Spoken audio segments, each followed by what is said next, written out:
Hi, it's Char, and I want to talk to you today about monsters under the bed. I have a memory when I was young. I think everyone has some memory somewhere in their past when they were young on a monster in a closet or a monster underneath the bed. And if you don't remember and you have children, they're probably in their younger years going through this now. You get woke up in the middle of the night and I remember being in sheer panic. I mean, just screaming because my reality in that moment was that there was a monster under my bed. And I'm sure my heartbeat was just off the chart and I was not able to speak correctly. And I was just incredibly panicked because in that moment, my reality was there's a monster. And through that uncomfortableness of thinking there's a monster under my bed, it pushed me into action of panic. And I either cried or screamed. Nip says hello, by the way. Or I might have even turned on a light. And that is when I learned in that moment, or somebody ran in the room to comfort me, that, you know, there wasn't a monster under my bed. There isn't one in the closet. And we get calmed back down. And maybe the next time we're in the same situation, we remember what happened last time. And, oh, there isn't a monster under my bed. Then you look over and you think it's in the closet and you scream out and somebody comes in and comforts you and turns on a light and assures you that there's really no monsters. So today, if somebody walked into your office or into where you're at right now and they were in that same state of panic that I was as a 3-year-old and said, there's a monster under my bed, I am a lot better equipped on how to help guide them and comfort them and know that even though they're in full panic mode and they are terrified, they might be crying, they might be borderline panic, I have the tools inside of me of how to walk them through and share the knowledge with them to see that in the moment there are no monsters. And I've mastered it. I've got a few years under my belt. So there's no monsters under my bed. I'm pretty good at helping people raise 3 kids get through knowing there's no monsters under the bed. So, and I'm sure that you are too. So why do we allow other people's opinions or words weigh in just like that? And how we feel. You know, that when I look back to being a child and I thought there was a monster under my bed, it was because I had a lack of knowledge or understanding, and I didn't have the right tools in place to be able to work through that moment. And so typically when we allow somebody, if there's somebody in our lives who has come in and there's words or opinions that are going on that are real, Nip, knock it off. He still believes in monsters. That's why he's got a problem with it. Anyways, if we have somebody walk in our lives and they touch us in ways that are negative with their words or their opinions, why are we allowing those things to weigh in and add to our day, to our stress?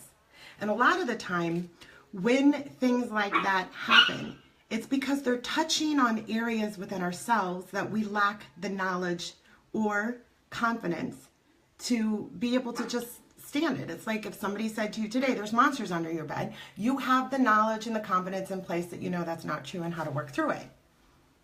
And so when I have been through, I know a lot more on how I get to my solid ground is I look at moments like that where something has annoyed me. It has very little to do with that person. It has everything to do with what is inside of me that I'm lacking, that I don't have the knowledge or the understanding of why this person's words are affecting me that much.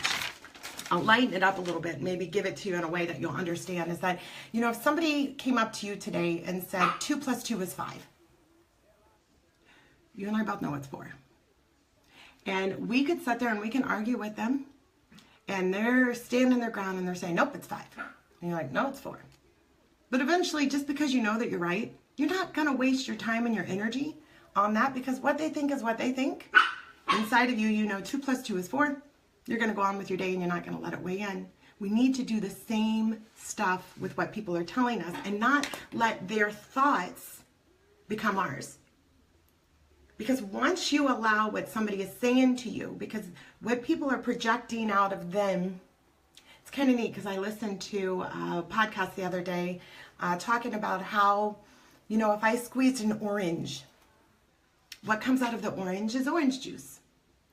So when you squeeze somebody or somebody's under pressure, what comes out of them is what's inside of them, just like that orange. And what you have to do is not allow their juice of negativity to affect yours.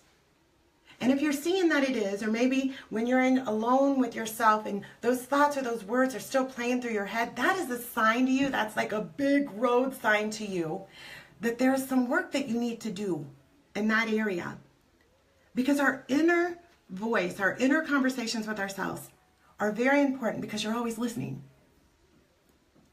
And don't let that person's orange juice affect you. Because, you know what, if they're spewing that out of them, they've got a lot of work to do inside of them too. And we have to look at them just like that, you know, 5-year-old that's standing in front of you screaming that 2 + 2 is 5. They could stand there and scream all day.